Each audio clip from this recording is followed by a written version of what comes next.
Yo, this is your boy RawHide, aka the Goddamn King, and you are watching NRR Studio Session. Yeah, it's time now to introduce my mixtape, yo.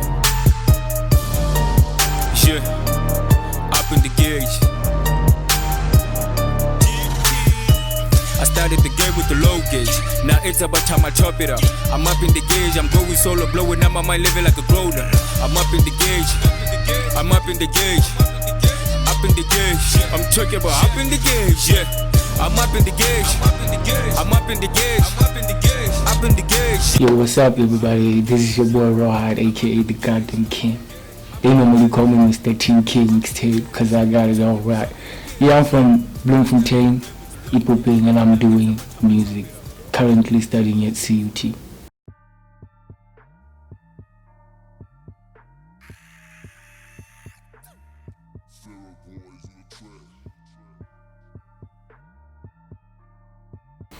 What inspired me to rap?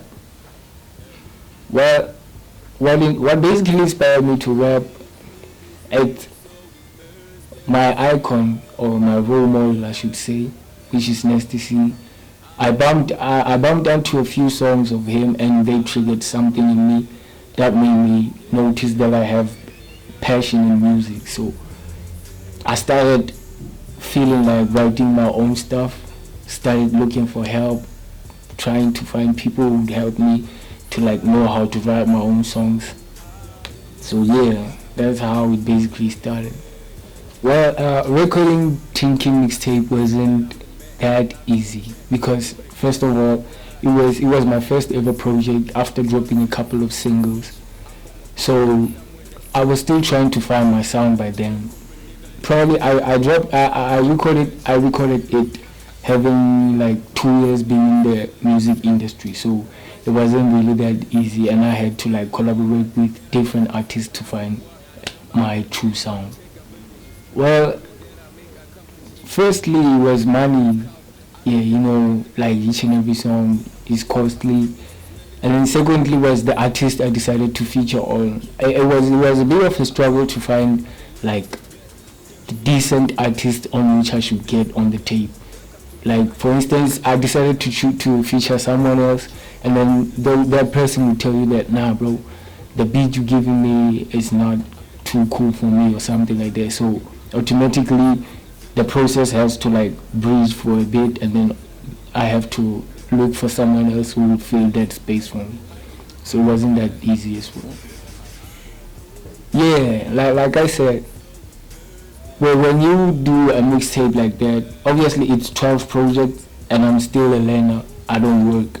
So I have to improvise somehow, get myself into depth, things like that. So yeah, and then I eventually made physical copies which I managed to cover some of the things that I went through. So yeah, I made like I made 40, and then I managed to sell 30 of them. I'm left with 10. So with this 10, I'm planning on making something whereby I'll give them for free to some other people. Yeah. Hey, yo, easy, bro. Yo, man. I've been thinking, dog. Yo. I can't be working on a lit mixtape like this one and forget to dedicate the song to my grandma. Yeah, she means a lot.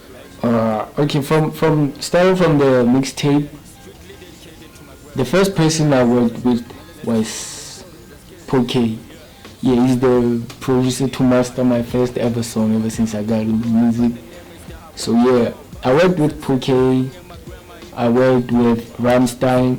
Yeah, he's doing more like Kwaito type, but it's not necessarily Kwaito, but yeah.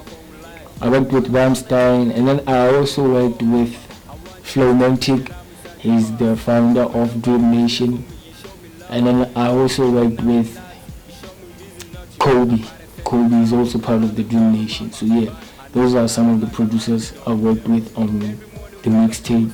And then coming to the EP, on the EP, let me say 85% of the EP was mastered by Kobe and myself, of course. And then those remaining 20% will give it to Flowmantic. Yeah. On the tape, like I said, I was still trying to find my sound in the music industry. Cause okay, back then I used to do strictly rap, so I thought I wasn't thinking out of the box. So the downloaded beats were helping me to like try different sounds and different styles of beats. Yeah, so yeah. Yo, this is Phil, man. These niggas, they never know how you feel, but then they claim to be your homies. Okay, Phil, if you listen to it, okay, let me just say, Phil is mainly inspired by two artists, which is Drake and Nasty C. If you listen to it, the beat sounds more like Drake's, what is it, controller type of beat. Yeah, it's something like that. And then somehow I went like some sort of Nasty C type of style on the track. So yeah, those are the two artists who mainly inspired the Feel song that I wrote. So yeah, I just didn't want Feel to like stop playing on people's ears, so I decided to lob in for the remix and try to like find artists to feature on it whom I thought they'd make justice to the beat. So yeah, though the production of the remix wasn't really that much satisfying, but yeah, that's the reason why the remix was there. I didn't want Phil to stop playing on people's ears. I didn't want people to basically forget about Phil. Yeah. Phil was a single before. I dropped Phil way before I dropped the Teen King Mixtape. So it became a bang, it became an anthem. Everywhere I went, when I hit the song Phil, everybody would sing along.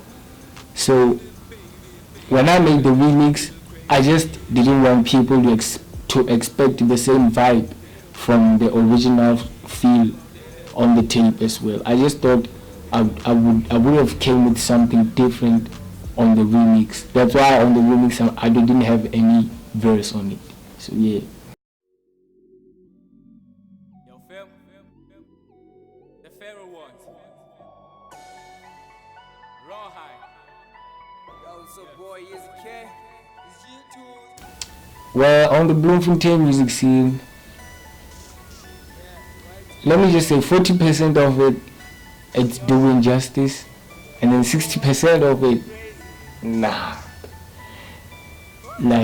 it's not really satisfying. Hence, we as the upcoming artists are normally, should I say, disrespected or not getting the kind of respect that we need to be getting because of everybody these days, especially here in Bloom, when their friends are rapping, they also feel like they could do the same thing. So that's how I feel about it. It's not much satisfying. Not a lot of people are doing justice to this music in Bloemfontein. So yeah.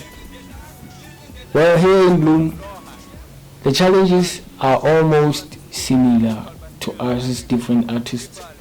For instance, the bookings. Okay, you get booked and then the next thing you don't get your slot at an event, and you brought people to the event who were supposed to see you performing, but then at the end of the day their purposes are not fulfilled. So yeah, we don't get the professionalism in the events which are hosted in Bloemfontein. It's not that much on point. So yeah, those are some of the challenges, and the social media platforms, as well as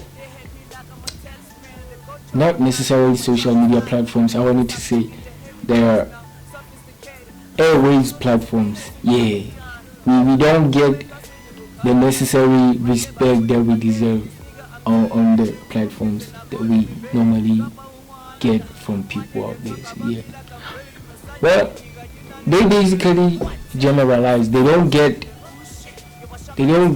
want to get the whole inspiration or the whole idea behind a different artist's music. So they just listen to, let's say, one or two songs and remember I said 40% of Bloom rappers are doing justice to the music industry.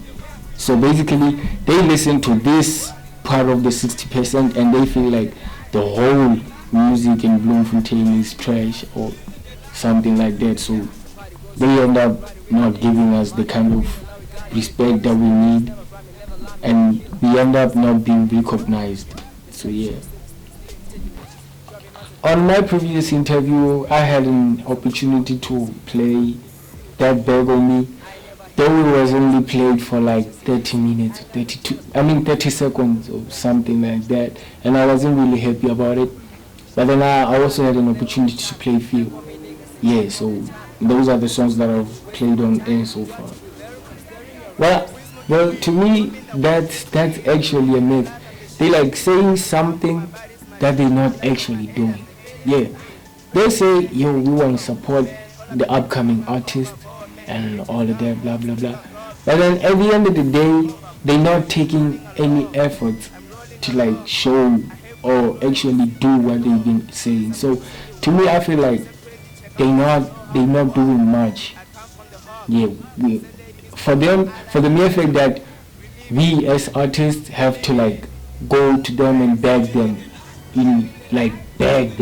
for interviews, then eventually becomes something else when they say they want to help or support the upcoming artist.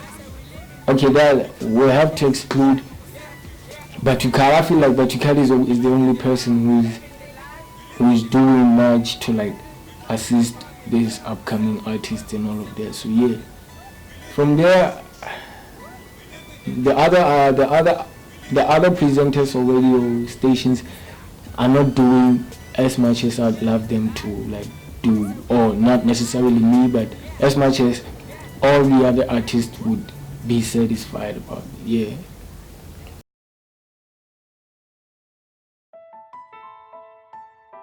Hey, I once gave someone my heart. She played me. I don't necessarily have my top 5, but if it's really a must for me to mention, I don't know, I'll have to mention Moscovado. Yeah, he has a dope sound as well. And then there's K-Rap. I really think we would do justice to a song together. And then there's Lowest. Okay, Lowest. Yeah, we met this year, and I feel like he has potential when it comes to this music thing. So yeah. And then I would mention Flyboy Lee, but then we already have something in the pot. So yeah, let me not mention him. Let me see, who else? Who am I really? Yeah, I think I'll stick to these top 3. From there, if there's anybody out there who would like to work on something with me, yeah, they would hit me up. Well, nationally, I got my people. Nationally, number 1, I'd like to work with Nasty C, straight up, no cap. And then there's Flame. I also would love to work on something with Flame. And then Frank Casimo, he also strikes me positively. I would like to have something with him. And then number 4, I would also, that's if I get an opportunity to also work with Ricky Rick, because I heard that he's planning on quitting this music industry. So yeah. And then number 5, I would also, I think I would also make justice to a song having Baby Boy on it, which is AV's. So yeah, I think I'd also like to work on something with Reese. Yo, see, bro, I had this chick breaking up with me because she had to choose between me and her friends, man. So she decided to choose her friends. Man, that girl is lame. She's so unreasonable. Oh, my brand. I guess that's how it is, man. Okay, this brand was funded by Nkopani Muslimi. We met at church, goes to the same church as me, and then there's Manga as well. So in it, it's just the 3 of us. I started off as a brand ambassador, and then I ended up being part of the family. So yeah, that's how I actually got to be part of this beautiful brand that I'm wearing. And the name of it is Total Alpha. Yeah, Total Alpha Apparel, RawHide rapper, and that's how it looks. Yeah. Me and Kesty _23, we are planning. Okay, it's not necessarily a plan. We'll be hosting or launching our mixtapes on the 28th of September. Yeah. So we decided that everybody who has a physical copy on one of the two tapes, if they bring it to the event, they will get a free entrance. Yeah, and then if you don't have any of them, you buy a ticket strictly from me and Kesty. Where a ticket will cost 40 rand, and we don't have no VIP. I mean, we have to party together. And then, yeah, we'll be having a lot of ads. We'll also be trying to like campaign something for the Give a Girl a Pad, something like that. And then we'll be having NRL Media itself there. And then we're still negotiating with the Get Real BFN there to be there as well.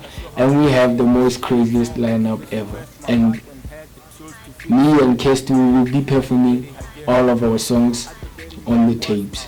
So yeah, we would like everybody to pull up. It's gonna be big, yeah.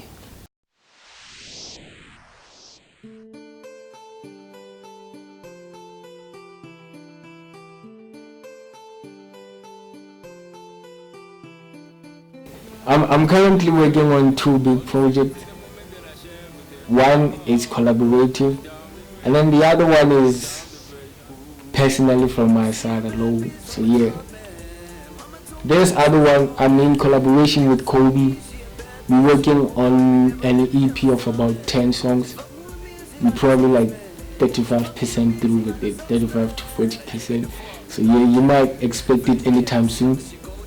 And then on mine, I officially started working on my album. Yeah, I officially started working on my album. I think I already have like 3 songs recorded already.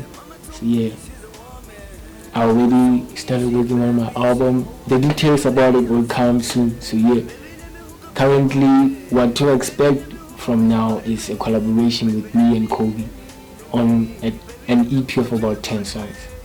And then lastly, I'd like everybody who's an upcoming artist to like never lose hope and to keep on pushing. We got into this music industry for a reason, so eventually we have to try and find that reason and explore it and show people or make people hear why you decided to do this music thing. So yeah, that's one more thing I'd like to mention as on my last words. And yeah, we also need one another. In order for us to like be heard and all of that, we need to work together instead of being jealous of one another. We need to work together and show each other the flaws that we have, instead of deciding to diss one another or to go to badmouth this person on a different person. So yeah, those are some of the things we need to be wary about. We need to help one another in order for our music industry to be developed and have good quality. It's not all about the money. It's not all about you and your pride. It's all about what you have to offer to people. I mean, you can't expect me to pay you to come to my event and then you get on stage and don't entertain my people or my crowd. It will be such a waste of money. So yeah, right now we are all upcoming. Let's focus on the bigger picture, which is making an impact in the music industry. Yeah.